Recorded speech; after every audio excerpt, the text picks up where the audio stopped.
Thank you again for being part of it. So today we are going through 51st gene key, the key of awakening.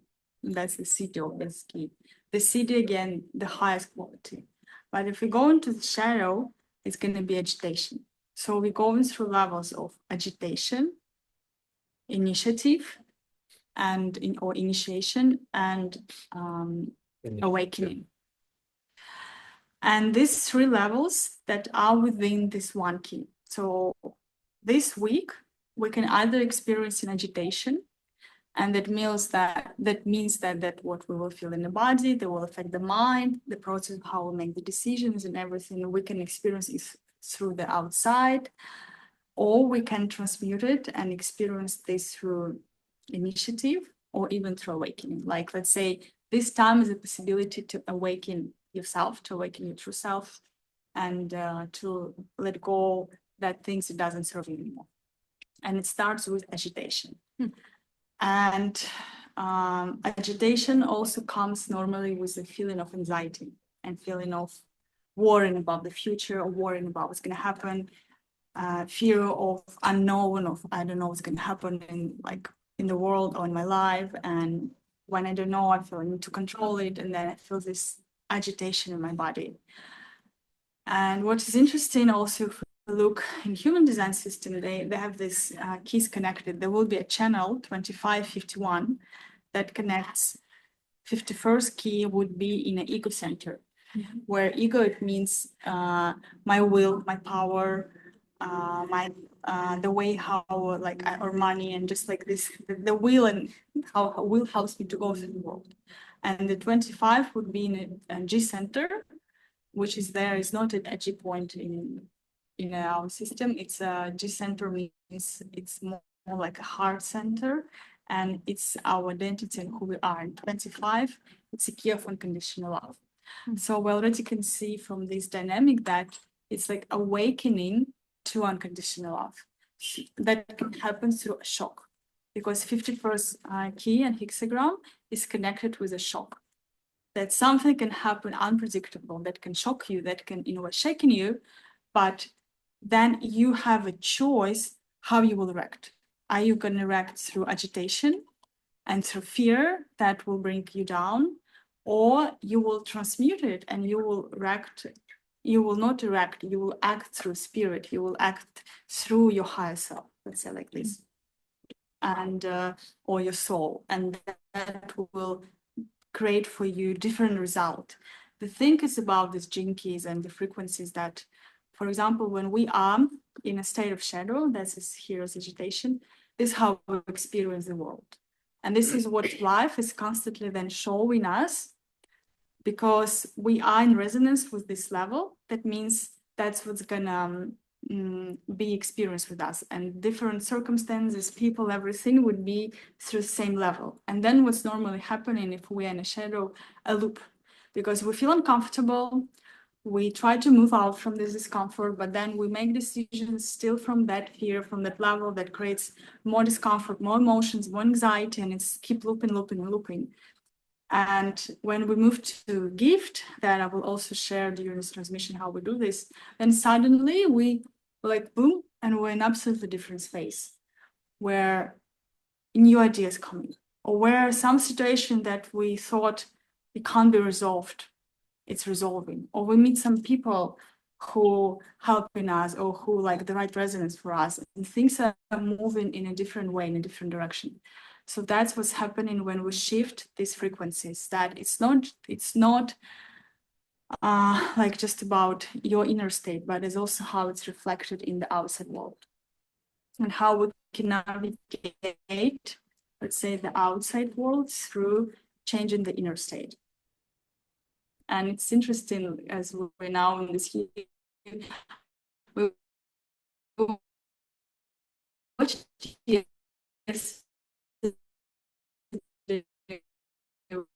my partner this card, and how emotions played out in her mind. And then it's a Disney cartoon. Yeah, she came into the puberty period, and so before her emotions was like joy, sadness, anger, fear, and what is this, the last one? The green one. Oh, sadness? No, the green. Uh, It's like, oh. it's jealousy. No. Disgust. Yeah, something like this, like when something disgusting. And then when she entered puberty, the new emotions come in, like envy, anxiety, sarcasm, embarrassment. And so then anxiety decided to take control of the whole thing, because like, okay, I can predict everything. I have all the varieties of things. It's what's going to happen in the future. So how are we going to act? And that's as they creating the whole drama and then how they resolve it. But the anxiety is a common frequency for their agitation, because when we feel agitation, also what comes to us is anxiety. And there is also connections with the key, like that every key has a what they call program partner. It's perfect mirror, like the key and a lock. So for the 57 gene key, the programming partner is, sorry, for the 51st, the programming partner is 57. And the 57 is the key of intuition. It's a key. It's a key of trusting your intuition and trusting your inner self, trusting your body, the voice inside of you.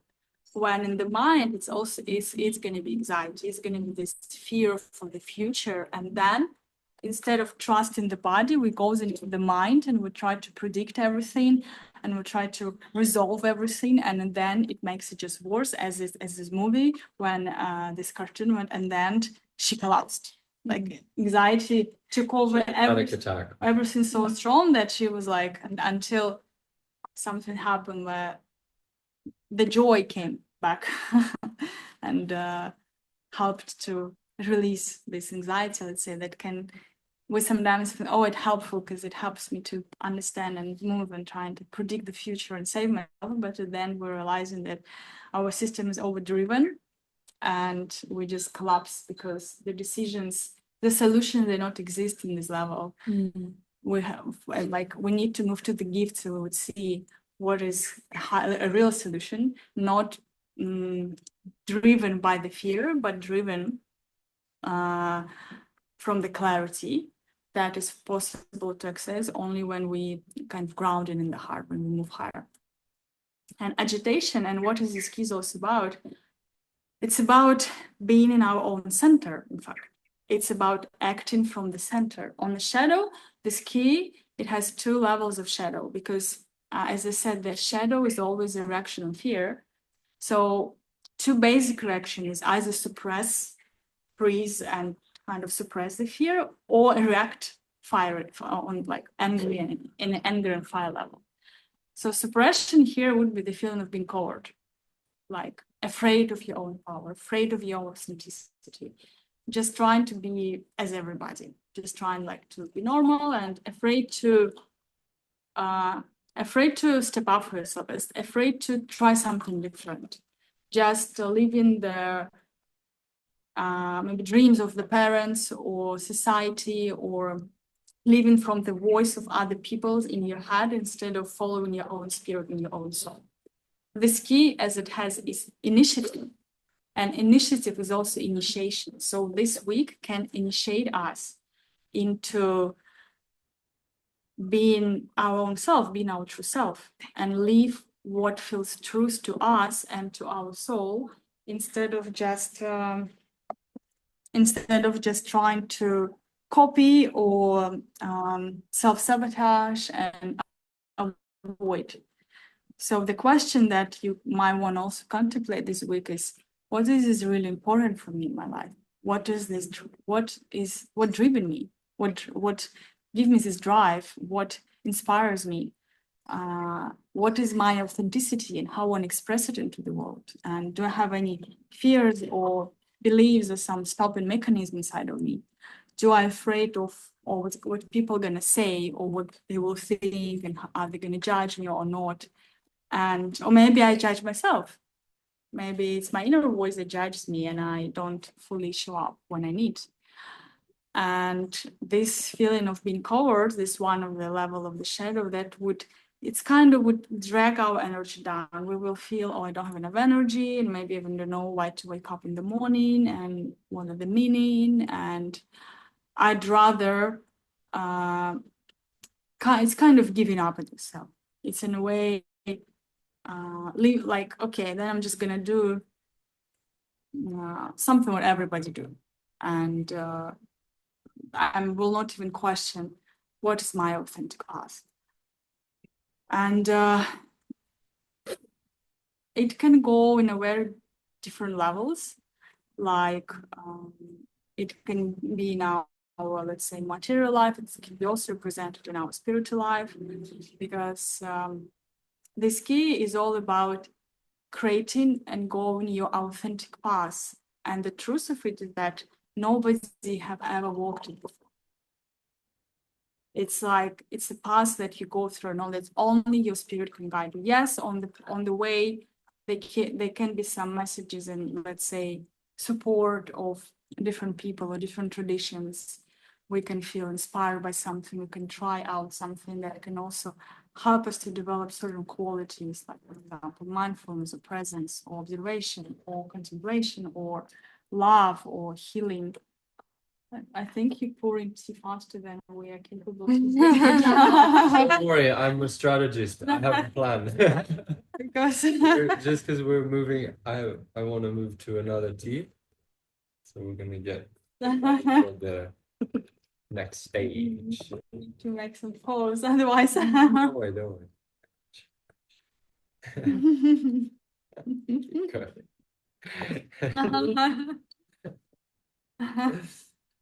And Sure.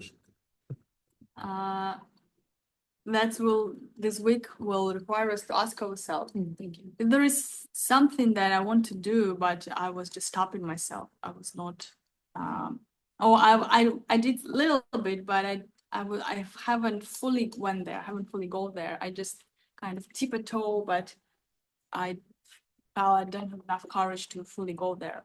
And again, I said that this is path that is absolutely unique, that only you can walk, only you can create. Yeah, there can be guidance, there can be some benefits from different systems and traditions and everything, but at the end, it's like you and your spirit. It's how your soul is guiding you. It's the path that you're creating. Like you go and, let's say, through the forest or through the unknown, and you're going the way that nobody ever went through.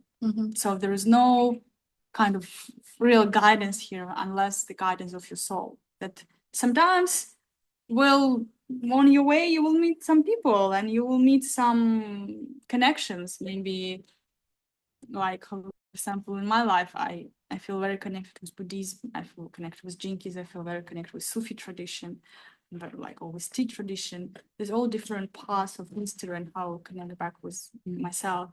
But eventually, it's also they all, let's say, a component to path of my soul, rather than they are the path, rather than, oh, I'm gonna be Buddhist this life fully, or I'm gonna become a monk, or I'm gonna, like, I don't know, just do tea and nothing else. It's all different components, but the path is unique. So we, of course, can feel what are these components that I need, but trust that, like, let's say, this mystery of life that is creating itself, and eventually also what we have to do is surrender.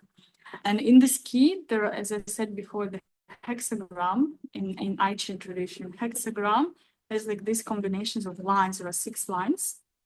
That's feminine and masculine. Feminine would be like this. It would have like a split between, and masculine would be just fully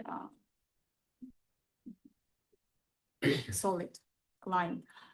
And there are combinations of them. And this 51st hexagram, it's represented by three grams, which is 3 and 3.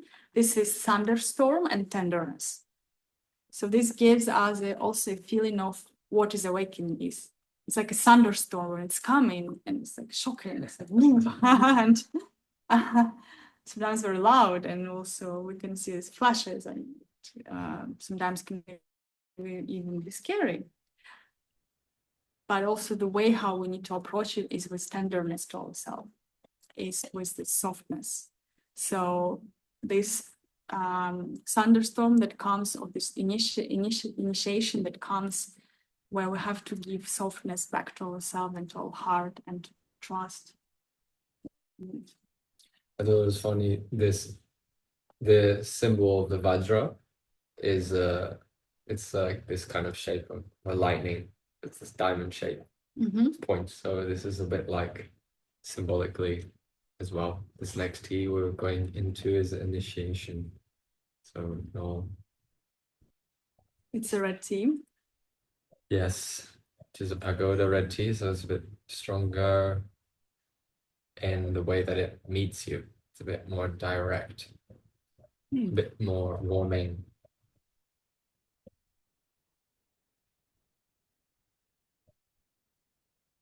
Smells good. Yeah, it's a sweet tea. I know what you're saying though, like when you breathe into it, it does have more of like a flavor you can smell. Pretty. It's one of our favorite teas. Sorry, what's it called? Pagoda. Pagoda. It got me through the last summer. And the first one was That was Yuna. It was a loon. That's the type of Penhundangon. the type of balloon. The type of Oh, loon, yeah. yes. Always forget when I read the labels. And yeah, so thunderstorm and softness and tenderness. And the next stage of the shadow is a reactive part of the shadow, would be competitive. That is also maybe more common in the modern world, where when we don't connect with our center, then we try to look outside of who I need to be. Then, okay, I need to compete, I need to be better. And I need to be better than this person, or I need to be better than like that people, or we compete, we try to be stronger, we try to do something by the level of competition. And that's also what, let's say, we've been also in a way growing through, because there's like this pressure of, oh, you need to have a good grades in school, because then you need to go to university and there is a competition, because not everybody's going to be taking, or like if you want to go to university for free, because you know how in your countries, in my country, there is like in every university there is a sports that is like kind of free. You don't pay. All the sports where you pay money, and there's also you need like to be really good so you can get a free sport, and especially if you want to then high level university, whereas like the competition is like 100 till one person, for example, even more than all these things. You have to be really like, super advanced and smart, but this all creates a pressure and the feeling of, oh, like, I don't know, I don't have time to think who am I and what I want to. Maybe I will travel and to feel maybe I need time. No, but I need to go straight away and then do things, and without even knowing who I want to be. Because my first education was 5 years of studying finance and banking, and like, because I had zero idea what I want to do. And when I was 17, I had zero understanding of all this healing on this spiritual world. It was not at all in my life, and my parents were like kind of very normal. So, and I had nobody in the environment who would represent, let's say, the different version. So of course I couldn't even know myself, I couldn't meet myself. So I thought, okay, I'll just do this finance because that's what my mom did and her mom did, and maybe that's what gonna work, but as it didn't. I mean, even I was working in the bank, but it took me just 8 months to realize that no, it's not the life I want to live. Like, it's not working for me. For some people, it might work. My mom, she loves doing this. She's still working, and it's for her, it's in a way even a passion. But for me, it was differently something else. So in a way, why I said it's initiative, because nobody might walk the path that you came here to walk. None of your parents or your friends. Maybe you're just here to experience something really unique.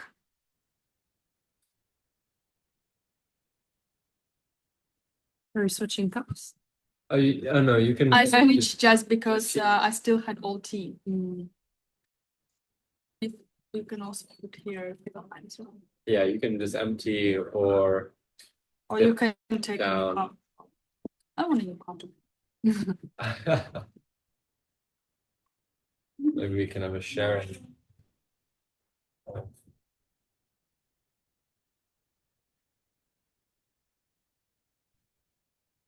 And so, yeah, the competitional side here would be overdrive yourself, compete, or like go into the gym and see how everybody's strong. Like, okay, I need to have my muscles, I need to be stronger, I need to have better ass. So I will just do more and more. And sometimes not being sensitive or tender to my body, not listening to my body needs, but just don't do it because that's how we kind of be programmed to do.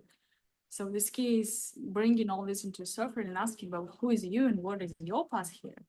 And can you just also sit with this discomfort, with this agitation that's a part of contemplation, when instead of reacting on every feeling and emotion, we just allow ourselves to sit with it.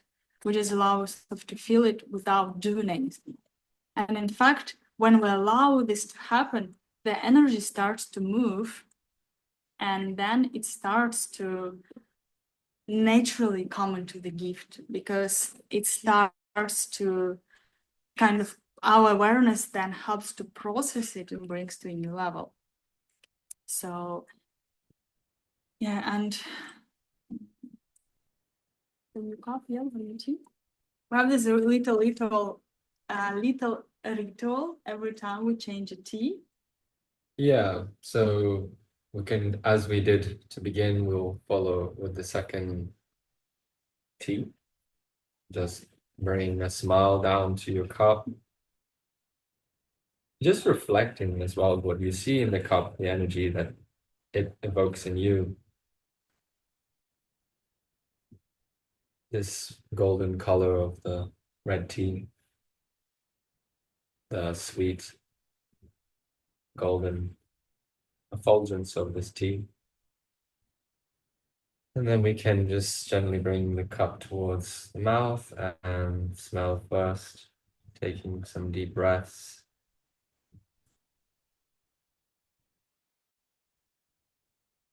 Noticing a different aroma.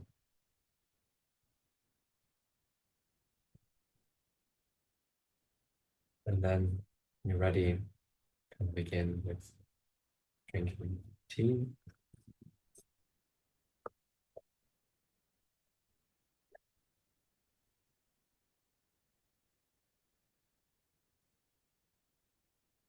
Good.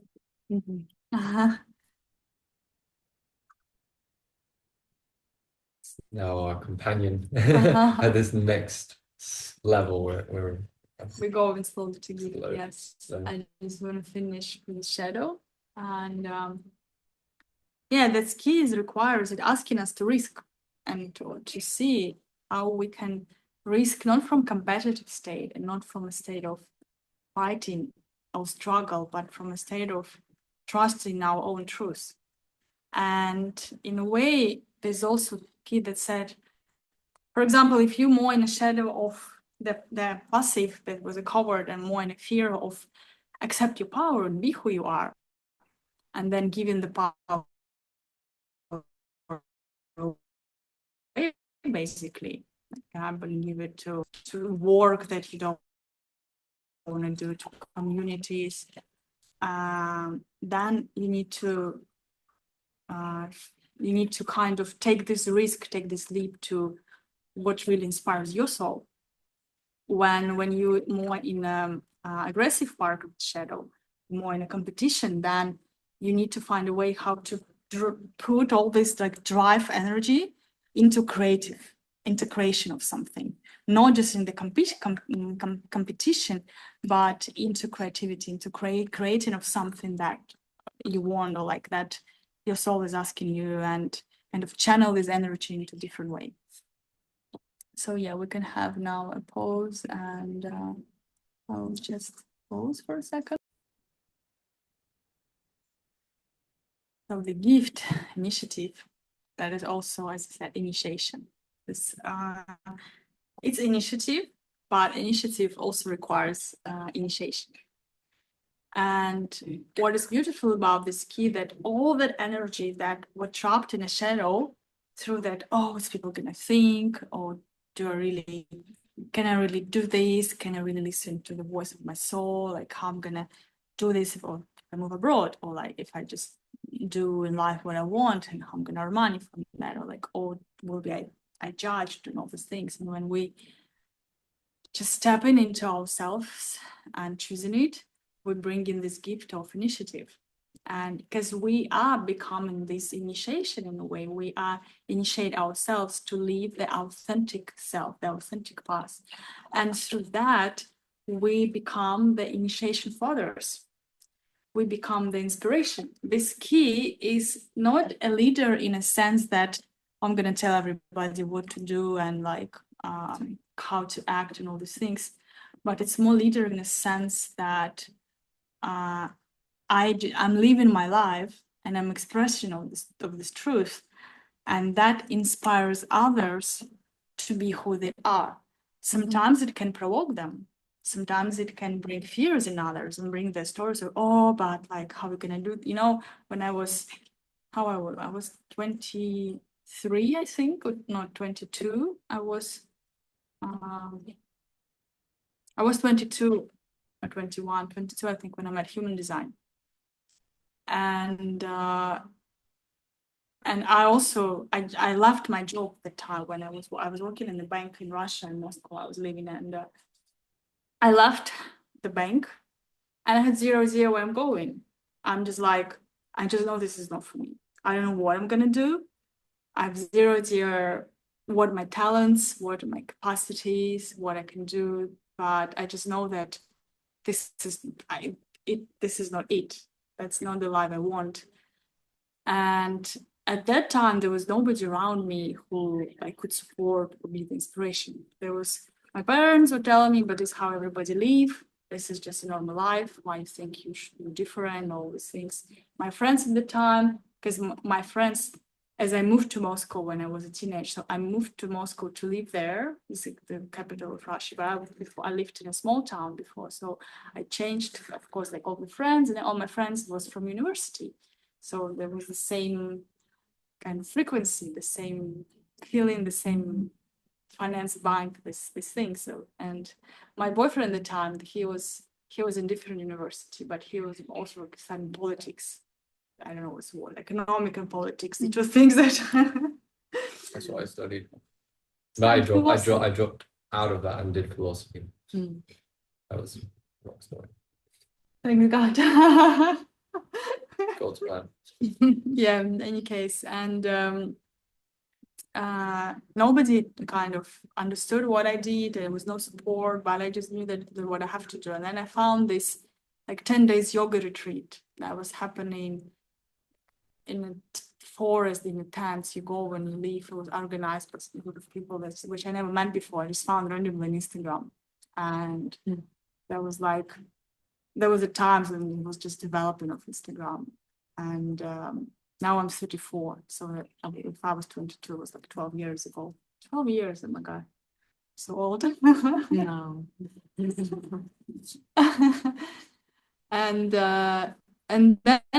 But I went there, and I even was, at the time, I was a person who was like, for my personality at the time, it was so scary to stay in a tent even for one night. I was very like, oh, like it's something uncomfortable and dirty. It's like, oh, I can't do this. But my soul said, I felt I need to go there for 10 days. And I went. And for my mind, it was strange. My parents were also like, why you can spend all this money? Like you can go to Turkey to all inclusive and stay for 2 weeks there. And like, why you doing that? And I was like, I felt like that's just what I just have to do. I just feel it is it makes no sense. It make no sense even for my own mind. Zero understanding, zero kind of logical answers. And then I went, and then I like I came to a point where I don't know what I want, but I know for sure that this is not what I want. This whole life is not what I want, and there should be some another way. And then I went there, and then I met people who, it was like a big kind of event, big community. Some people will come in for all 10 days. Some people will come in just for weekends. there was a couple who organized this, and he was doing like yoga, pranayama, meditation. She was also doing yoga and like art practices, and there also was a lot of invited masters, like a master who was doing sound healing, or there was a master who did human design lectures and the things. And so there was a lot of different people, and every day was some activities like, and also you are in a forest, so you're not using your phone most of the time. You just, and there was also even inside these 10 days, there was 3 days silent retreat where we was like a Vipassana, wake up at 4 or 5, doing the practices, meditate, no phone, nothing, just like fully meditation, contemplation, walking in the nature, these things. And that, I would say, this whole experience, it cracked me open. And I first time I experienced what the unconditional love is. I experienced what the present moment is. I experienced what the soul is. Everything that I was, it started to wake up because I went out of conditioning and I went into different space, and also was with the people who they've been living the way how I always felt inside as possible, but I just didn't see it anywhere except for like Instagram. And yeah, and that opened me. And then I thought, oh, I want to human design. I really felt a lot of connection. And then I came back and my friends and my boyfriend at the time, everybody was telling me like, are you fucking crazy? How are you going to earn money from that? How are you going to live? What is this even, this human design? What does it even mean? And 12 years ago, it was just starting to get more popular. It was not as big. It was just like kind of, this is also a very new system. But I felt like this is what I feel, this is what I need, this is what I want. And then I started to study and do a lot of courses and other things. And eventually, like, I like, let's say, eventually it took me a year and a half to become very popular in it. And also it all happened suddenly. At first I was just a lot of every day I was studying 10 hours a day. It's always mostly always I was doing, because I didn't get back to work. I just mostly I was doing this, and then started to consult my friends first, and so I just needed to have more experience, so I don't have knowledge, and then okay, but how I can apply the knowledge? So I was doing this for free to my friends. And then at some point, one of my friends said, I feel you need to start charging money for that. And like, I have somebody I feel who can benefit. So she brought to me another girl, and I felt so scary first time when I was doing and charging money for that. I was like, and I told her honestly, I said, it's first time when I'm going to do it for money right now. And I feel very scary about this, but I just want to serve you the best of what I can.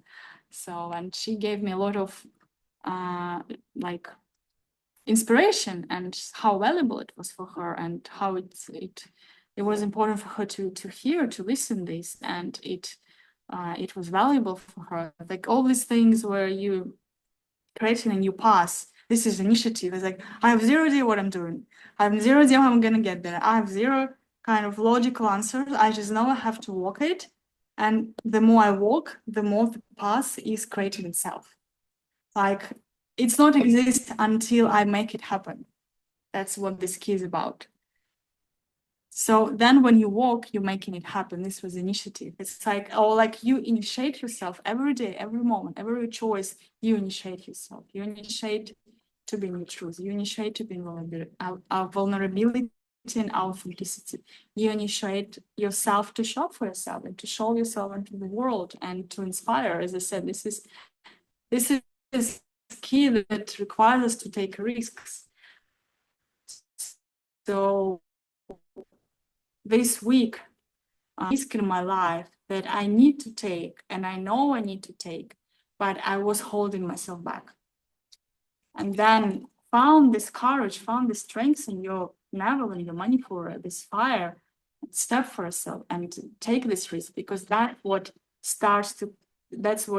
creating the breakthrough. Because the shadow will try to say, no, you're not ready yet, not enough, all these things. When they give us like, yeah, I'm ready, I'm just gonna do this. Like, if it, like, maybe I'm gonna die, but I'm gonna do this. It's like this feeling of this is what the risk is. Because the risk, but you know it's gonna happen. We just trust. So this key requires us to trust the life, to trust ourselves, and to know that when we make the right step, we ask for that to come. Because how our mind works is say, oh, first I need to see and understand how I'm going to make something, then I'm going to make it happen. How it works in reality, how universe works, it's that first you make the step, you show the right frequency, then I give you things that in alignment, in the same vibrational resonance with this frequency. I can't give you what you want if you stay in here thinking, oh, but I'm not good enough, I'm not worthy of that, thinking that somehow magically it will appear. No, it will appear when you will first shift your frequency and maybe accept first, yes, I have this fear, I have this feeling that maybe I'm not worthy, I have this fear, I'm not fight, I breathe, I stay present, and I let it move, and I allow myself to choose, to initiate, to choose what really feels right for me. So this is like this initiation, as I said, what is in this jinki, in this energy field. And then it becomes this like a fire, this force, this energy that inspires. It's like a fire, like a light candle creates. Let's say this key can create a community of individuals who are living from their true passion, their soul, and like inspiring together and helping and then creating together. Because when we are in authenticity, truly, there's no competition here. It's not like, oh, but there are other people who are maybe more experience other things. Because when you're really in your authenticity, you know, it's like it's your path that's carved through spirit. And in fact, you find out that there's other people who also can support you and you can support them. And in fact, you can also help each other and create together instead of being in competition and being in this like, I'm against this or they against me. Yeah, that's one of the key words of authenticity. Our authenticity cannot compete because it has nobody to compete with. It's authentic. One authentic self and another authentic self. They cannot compete because it's like a flowers. One flower, and they can't compete. Oh, I'm more beautiful than you. No, they're just different. They're different expression of beauty of nature. So the same as when we are in our truth, then we are in the like that expression of who we are. And then the more we're doing this, the more it creates certain energy field that start to attract right people to us, that start to bring like a magnetic field, bring to us everything that we need and that truly supports our path and our vision. Okay, let's make another pause before we go into Siddhi and maybe have some. So let's. What is the awakening? What is the Siddhi? And let's change it here. Everyone can smell the pour, which is The strength of the earth. there's more the strength of the spirit. And the spirit as well. It ignites your. It's grounding soul. And in a way awakening at the same time as these possibilities. And so I just want to remind that the Siddhi, every time when we go into the Siddhi, it's something that is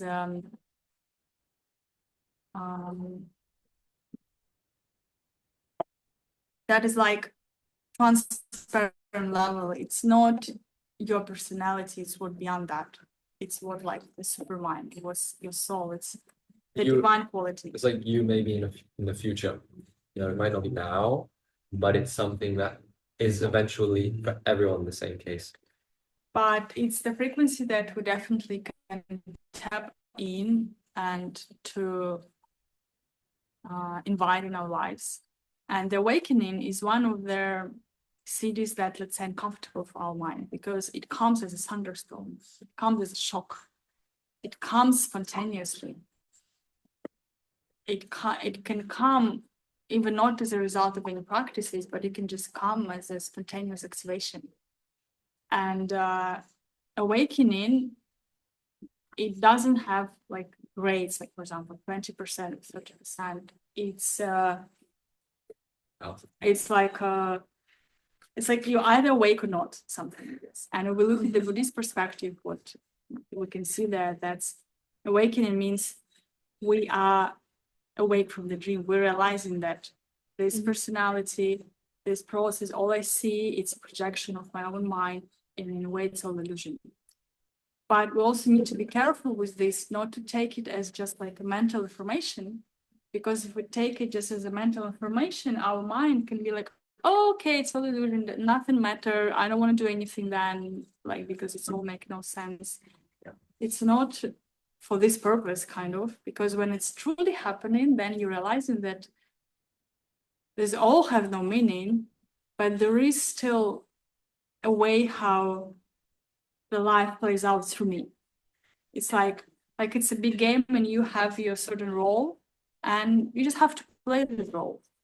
It's in a way, it's surrender to your path, to your destiny, to your mission, to whatever your soul came to do here. And that's why we could see there is this, in the Jinki is created in a certain way for a reason, because there is the path to awakening. It's transmuting the agitation, stepping into your power, accepting yourself, being authentic, risking to become really initiative, to initiate yourself and then initiate others through that. And then through that authenticity, awakening happening. Because how your awakening gonna happen is gonna be unique.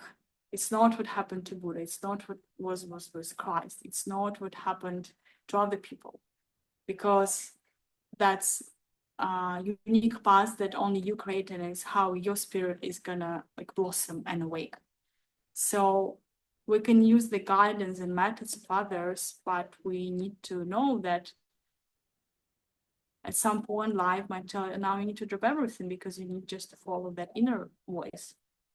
And how it's going to happen is, as I said, it's going to be unique. In my lifetime, there was a period of my life when I was very like, I'm just going to life. And I was doing everything I could.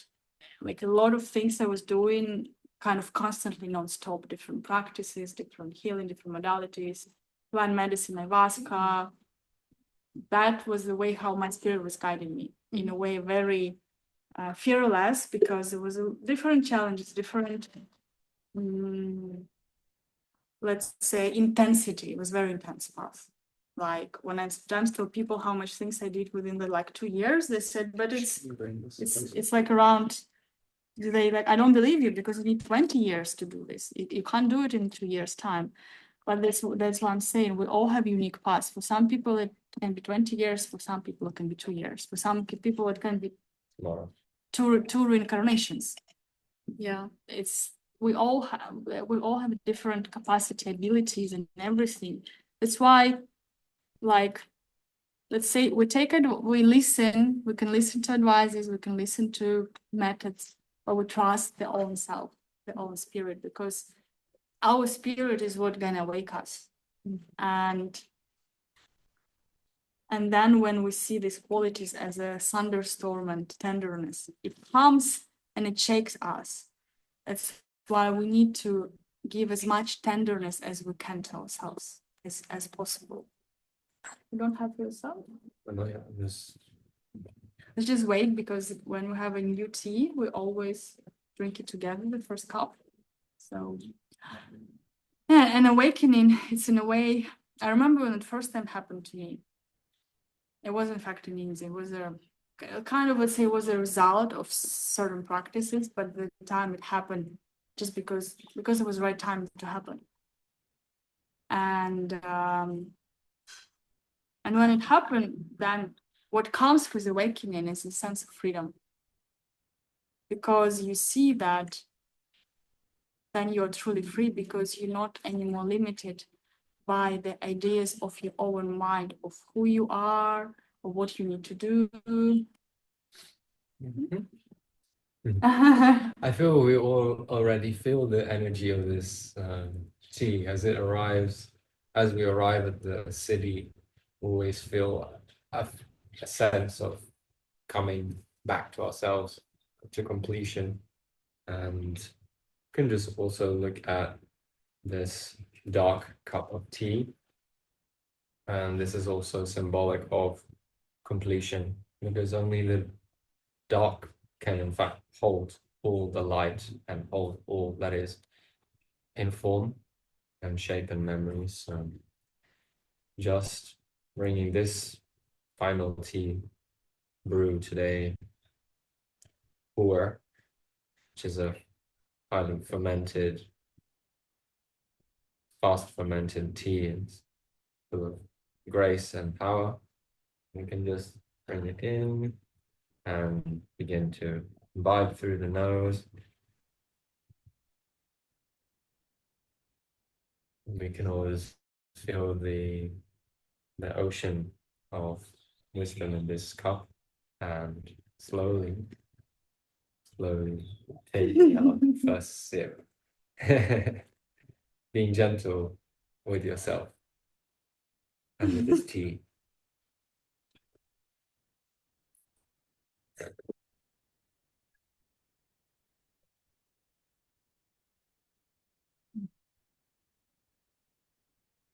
Coincidentally, the best tasting one, I think. Need for what? I think it tastes the best as well. It's full-bodied. Has the depths in it. And with that, yeah, it's in case, let's keep going. Yeah, so awakening. And as I said, it happens like freedom, because you see that you're not anymore limited by who you thought you are, all these stories and ideas. It's the freedom to, it's kind of to do what you want, but it's also not what you want as a personality. I remember when this happened to me, and then in India, and then at some point I get back to Russia, and I was speaking with some friends. They kind of wanted to take kind of an interview, because I had a lot of different experiences in India. I had like this combo when they put a poison of a frog in your system, and you go through very fast experience when your body is thinking that it's dying, because they put a certain amount of special poison to amount like you're not going to literally die from that, but it will activate certain processes, because the body then start to release this poison. You have to drink a lot of water before and fast before, and then when it's happening, there's of course like a shaman who holds the space for this process. And as I said, it was in India, and that it came spontaneously. It was one day when I was like staying on my knees and praying to God, to source, saying that I'm ready, even if I need to die, I'm ready, because all I want, in fact, is the true union with self, with source, with God. That's the only true purpose. And I just asked to show me the path. And the next day I'm meeting like some people, and like, oh, we're going to do a combo tomorrow. Do you want it? And I'm like, feel my body say yes. My mind is like okay, she's gonna kill us. And my body is like, yeah, you can do this. And then I'm in this combo process, and then what's happening, it's like kind of 1 hour process, or like hour and a half, because your body immediately responds, and then you warm it in, or because that's why in the beginning you have to drink a lot of water, because then your body is taking it out, but it also works, it inflames the throat, so it like you feel like you can't breathe, because it kind of becomes big, and like your lips are inflaming, it's all becoming like more bigger, and your body, like the body's thinking that it is dying. That's why in this moment, when you're physiologically screaming, we are dying, when your brain is screaming, we're dying, all you can do truly is connect with the spirit. This is a gate point to connect with who you truly are, beyond the fear, beyond the reactions, beyond the kind of the natural reactions. But the way to process it is to go to the spirit, to this center point of the stillness and emptiness, and then to find who you are. And then that was, let's say, kind of a first state of awakening, when I went through, in the way I felt like went beyond the death. I felt at the end of this process, I was like jumping and feeling so much energy. My Kundalini was activated, and I felt so alive, so in my body, so free, because it also removes all the toxins. Some people do combo even when they need to heal, even from cancer or something, because it removes all the toxins, it cleans your liver. It like kind of flushes out everything from your body. Some people do this when they want to, for example, they're addicted to some alcohol or drugs or something. They need to stop. They also do combo because it helps to kind of just flush it all out from body level and then as well from mental level, because it's all interconnected in our systems. But then why I'm saying that, because through certain experiences, there's awakening that happened. And then the funny thing that after like certain maybe year or something, when I get back to Bali, I felt like I had to go back. And for me at the time, the awakening was also through letting go the twin flame. I had at the time a relationship where I was sure that was that person that we've been twin flames. I mean, we both were sure. But then what now I realized that it was false twin flame. At the time, I didn't know these things existed, that there was a real twin flame and false twin flame and this and that. So, but for me, letting go of that at that time was important, because it was accepting that the true love was God and the true union that's inside of me. And then that's how my awakening happened. And then I felt very free. I felt like, like when they say there's no suffering because there's no desire anymore. There's just experience of how life experiences itself through me. I'm a vessel for this. I'm empty, and I'm just constantly moving the energy, which is moving through me, through my soul. This is like when the mind stops to constantly analyze everything, and in fact, you just allow energy and your soul freely move and express itself. Let's say like this. But at the time, then I couldn't be in relationships anymore. Like when, for example, I met some guy or somebody, I could straight away see, because as well what it gave me that awakening, that I saw everything, like like matrix, through like emotions, thoughts of people, everything. And I'm like, there was a guy, for example, who fell in love with me. For me, there was like, I knew which karma we had to go through from what is with past lives, how long it's going to be, and that it's possible even to make it shorter if you release certain karma faster. So it's like, imagine you have all this information in advance, and then So you don't want to start even. So you don't want to start even. Yeah, but then I'm saying yes, and I'm like, do I really need? And I was like, yes. So like, okay. And then I went into experience, but in a way it was a bit like on a human level strange, because there was no romantic feelings anymore in me. There was no like that level of ideas like, oh, but maybe now we're gonna marry, because you just know everything in advance. You can't relate in the same level. And in any case, like that experience did what it needed, and then I moved to Bali.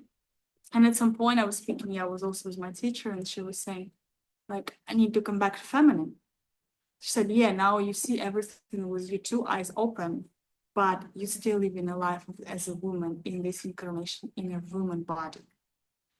And she said, and you need relationship. And I was like, I don't want. What's the point? It's like, I don't feel like I feel full. I feel complete, absolutely within. I don't need anybody to affect me or to give me love, because I feel that I'm this love. But then the life was moving forward, and then I met somebody in Bali. There was my kind of first relationship in Bali, where it's naturally happened that it's activated romantic feelings in me.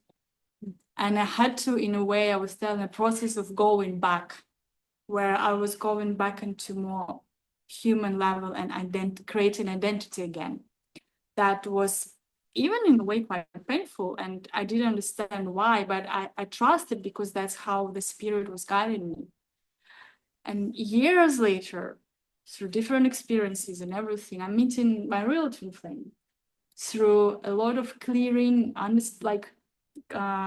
letting go of a lot of things, letting go of attachment, and all these things that happened after that. through several relationships I had to go through, so activate certain codes and memories and to heal something and all these things. And why? Because this is how my spirit experience, because my spirit, like our spirit, our soul came to show that love to the world, to share experience, yes, but also to share and to inspire and give to others. And it's not like, it's not even what I want, it's what I came here for.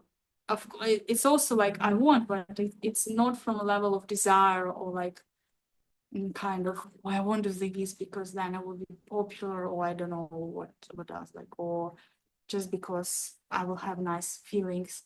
No, it's also more that's happened through my absolute surrender to my dharma, to my path, to my soul, and saying, I don't know how, in fact, how it should look like, but I trust that my spirit knows, and I trust to follow.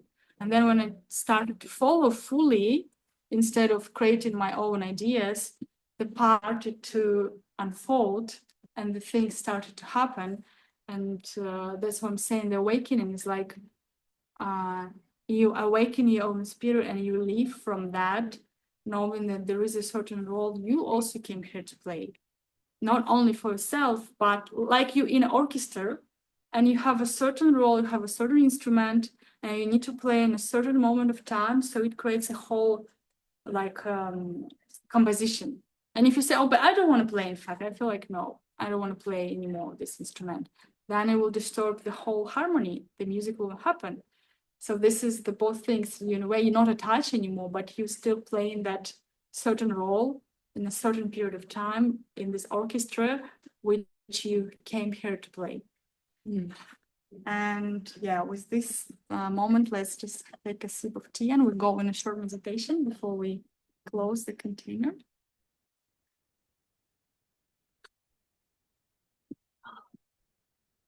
It's so hot in here. You want? We can- we can put the fan. Thanks. Yeah.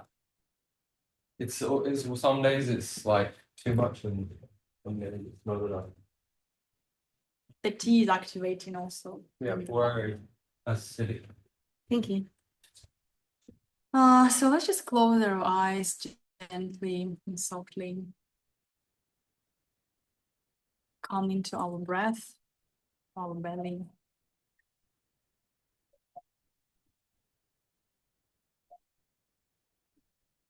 Trying to soften the belly and breathe through belly.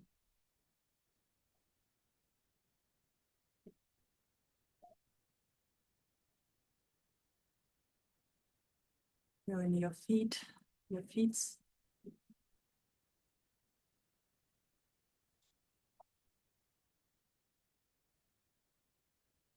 And the root system. How it's going down to the depths of the earth.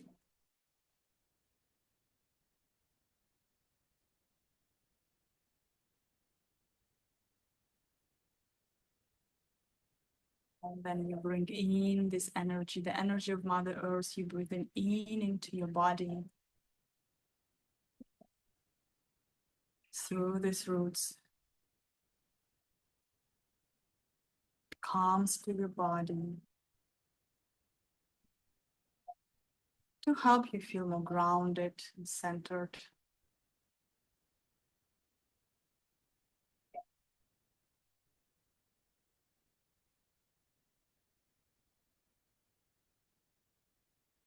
Then the energy goes up through all your body to nourish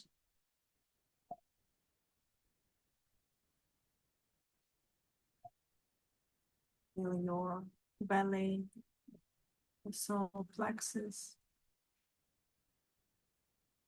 your heart, your chest,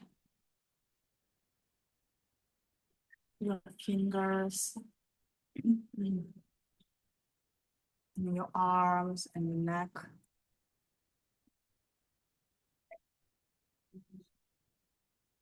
And your face.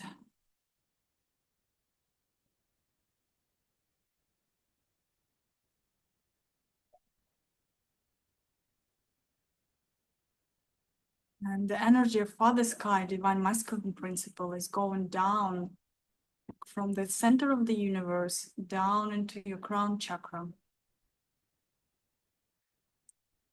That helps you to create a right structure going through your spine, the masculine principle.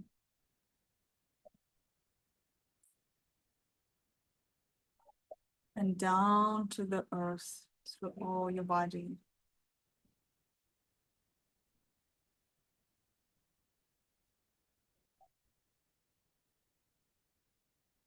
There is a light in your heart center. Golden light, you can expand it if you want.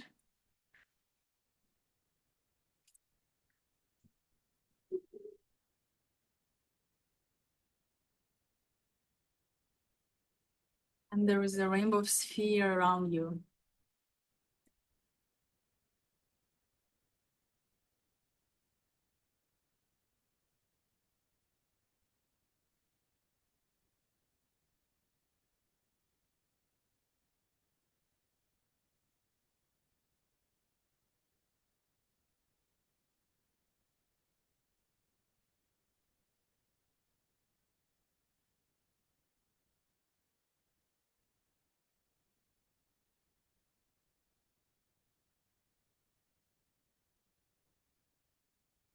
You can connect with your soul, with your angels, archangels, the spirits and guides of your soul, with the field of gene keys, and with this 51st gene key and the shadow of agitation first.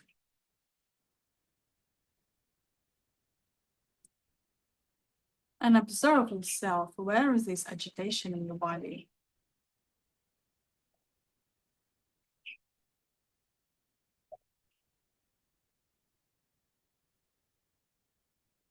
Where do you feel it?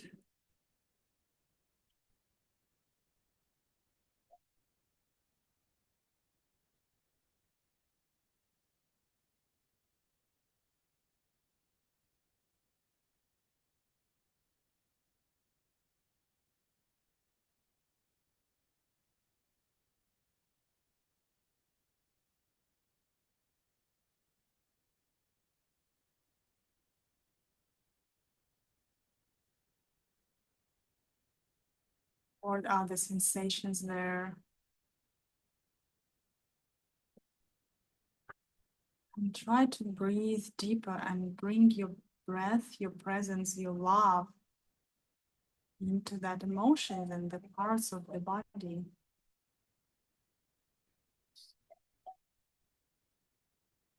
You can say to yourself, it is safe to feel this agitation. I can relax with it.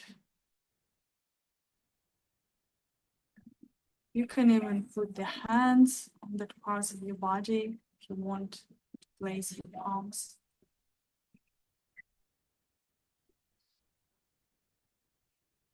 Or just send the energy.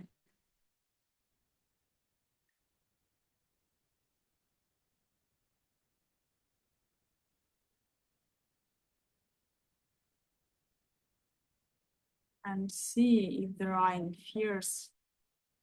Follow your past to fully be who you are. Maybe there are some stories in your mind and voices of others.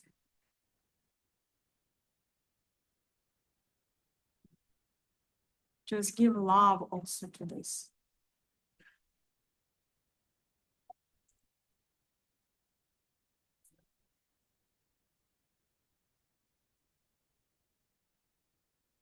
Love and presence.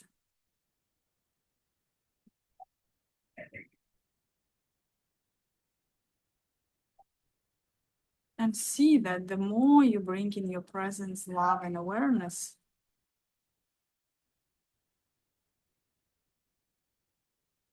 the energy moves.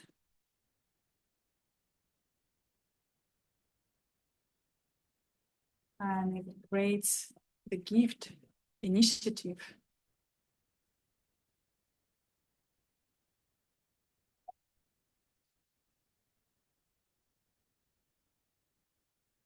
And feel where is this in your body and what does it mean to be initiative for yourself.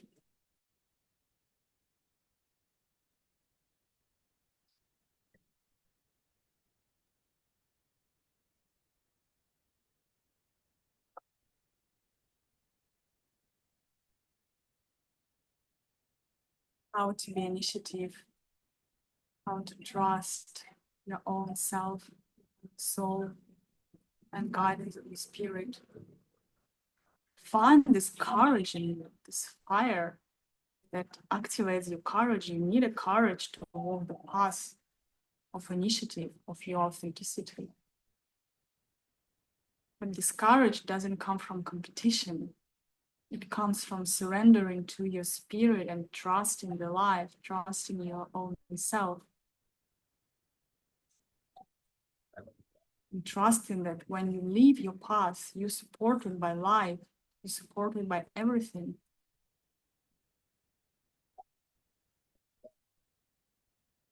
Feel this fire in your manipura, in your solar plexus that helps to burn, to give you this courage, to take the risk that you need to take.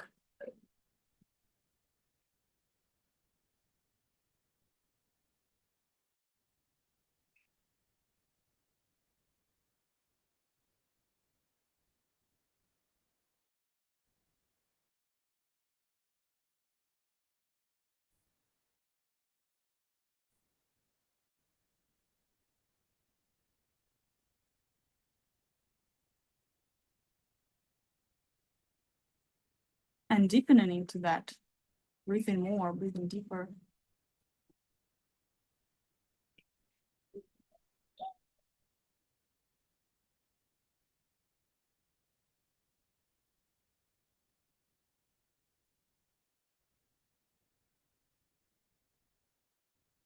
Feeling that, in fact, you can trust that inner guidance, you can trust your soul.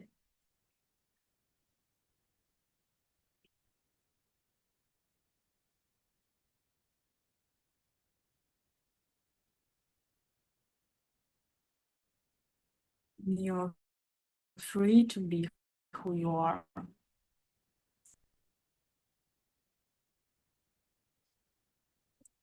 There's expansion in your heart, in your chest.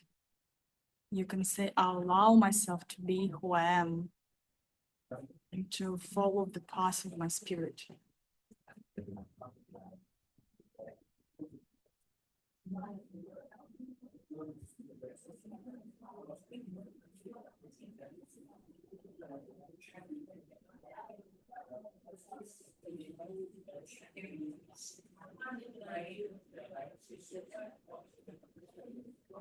And then energy moves to Siddhi, to awakening.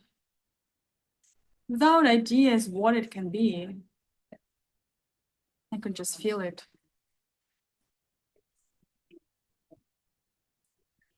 Invite to receive it. You can put your palms in an open way, facing the up, facing the top, in a way that you're open to receive.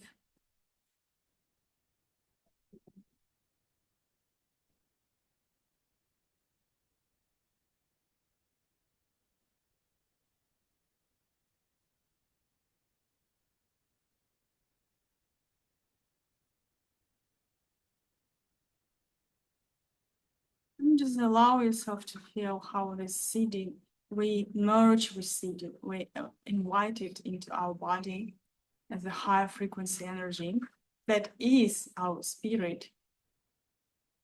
And we invite to that degree that we are able to receive.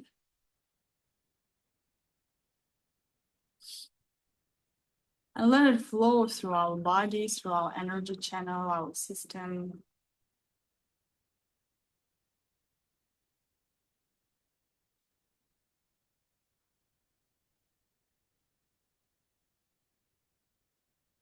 Through the soul.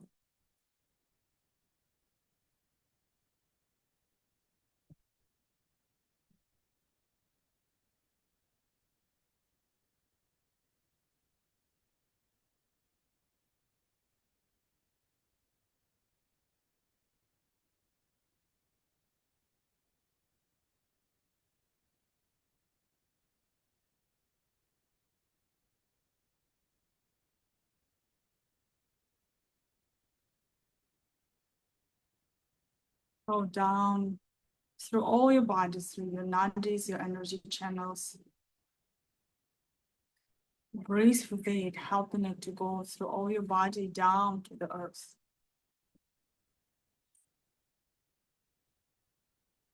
And let's just stay for a couple of minutes in a stillness and silence with just receiving and feeling this energy of awakening.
Know what the true awakening is for you, for your soul.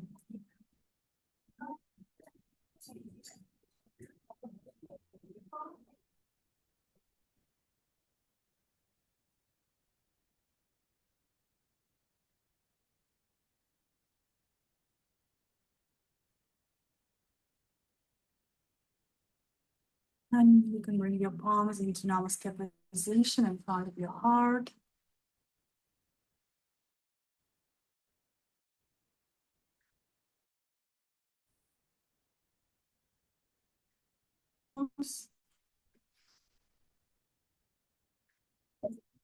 And inhaling through the mouth.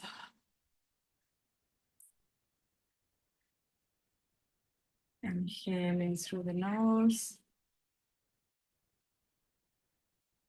And exhaling through the mouth.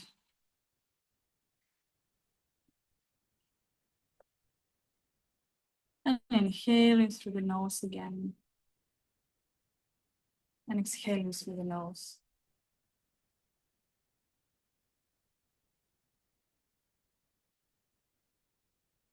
Rub your palms.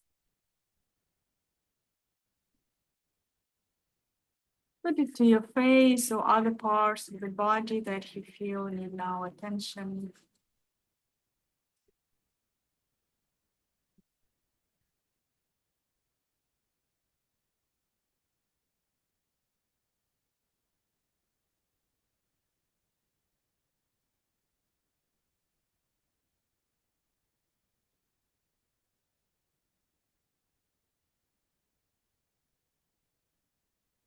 Then you can open the eyes. You can also just touch yourself, just to help the energy to move, to feel this.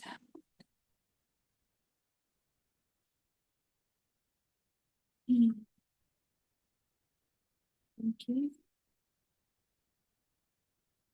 You want to share a couple of words? How it was for you? What did you see? How was the journey? I had some thoughts, so I need to. Right down. Okay. You want to take your time.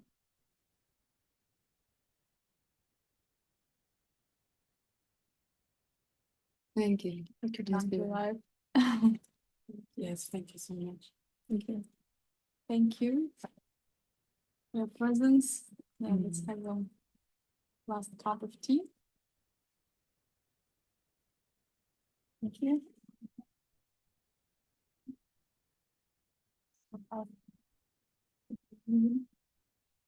Okay, so There's a big donation box. that's For just little that's people. just the only It's the only one they had. I'll just stop. a nice one.